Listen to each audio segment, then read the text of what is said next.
So, this is the Lost Ultra interview. I apologize that this is being done in a weird way. I would have done this a different way.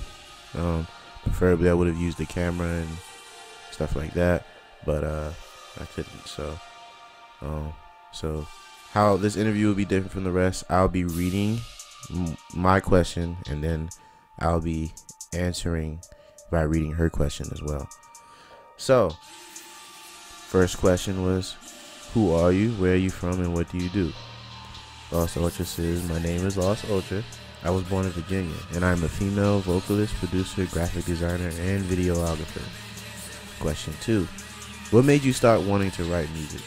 Honestly, I used to joke around a lot with freestyling a lot when I was in elementary school, but started to take it seriously in the beginning of the 6th grade. My music was ass back then, but I continued anyways. I saw potential in myself, and as we grow older, we learn new things, gain new experiences, and so on. My main inspirations were Kid Cudi, Prince, and a few others actually. Question 3. You mentioned Kid Cudi and Prince. Would you say you have any more inspirations? She asked, vocalist wise, and I said in any regard, even non-musicians. Her responses were Xavier Wolf, Eric North, Dylan Brady, 50 Grand, Purity Ring, Ginseng, and Helion. Out of all of them, 50 Grand had to be the biggest impact in my life. Truly one of the greatest. Question 4. Why the name Lost Ultra? My name is based off personal experiences. Lost meaning depression, and you know how ultra means the ultimate of something. I use it as in rage, and because of how depression and rage are in a way apart from each other. This is where the name came from. I don't have any anger issues or anything like that.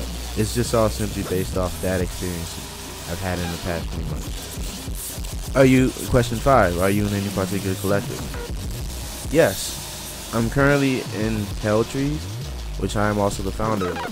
All the members are extremely talented individuals, and I'm really glad we've came to the point where we are today, and to continue to grow together. Their family. Question 6. What song have you worked on would you say is your favorite, and which is probably your least, if you have a favorite or least favorite? That's kind of a tough question, but one of my most favorite would be Measures from the Abstraction, and my least favorite would be Execration. The mixing could have been so much better on the track. It's a good track, but the mixing was bad. Question 7. Who would you like to collab with in the future?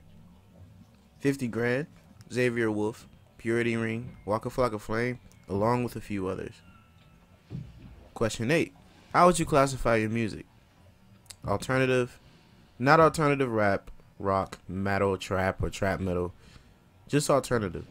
I try to show my versatility a bit and to do as many genres as I can. I don't really want to be known for that one girl who only does one genre type of thing, you know? Question 9. No bands, vibes forever, dark tones, use anime loops, mainly for music. What is your favorite anime if you have one? I love anime so much.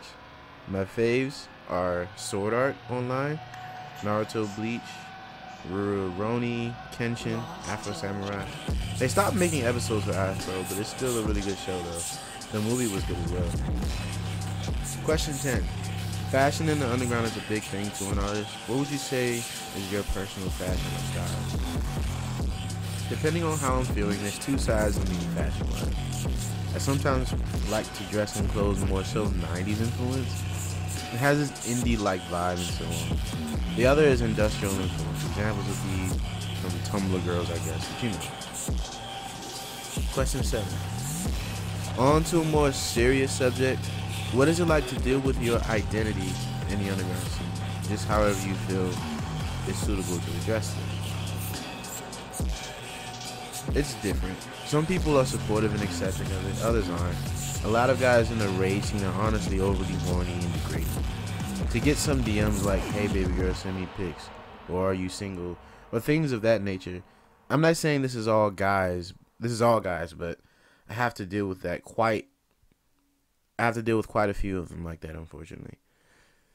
If those similar circumstances, you just have to be strong, and I'm here for every single one of you.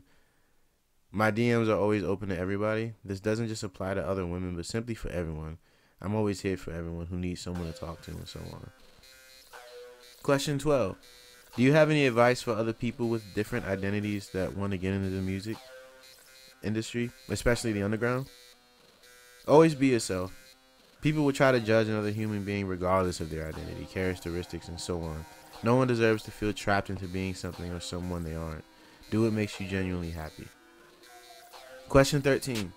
How do you feel on the topic of drugs, misogyny, and violence in music, especially in the underground? When it comes to circumstances like that, I feel like drugs are good for medically intensive purposes when they aren't being abused. I feel like the glorifying of drugs isn't really a good thing. You've had incredible talent and amazing legends like Pete, Mac Miller, and many more died. It's just a really broad topic. As for misogyny, I have zero tolerance for people who abuse women. I have no respect for that whatsoever. Now for violence in the underground, it's not to genuinely express how you feel and to talk about what you've been through. So it crosses a line when the violence is directed towards women, children, you get it. So the last questions, 14 and 15. What's next for you and where can we find your music? I plan on releasing new music pretty soon along with collaborative tracks. And where can we find this music? And on my my music is on my SoundCloud as of now, but it will be on iTunes, Spotify, and Google Play.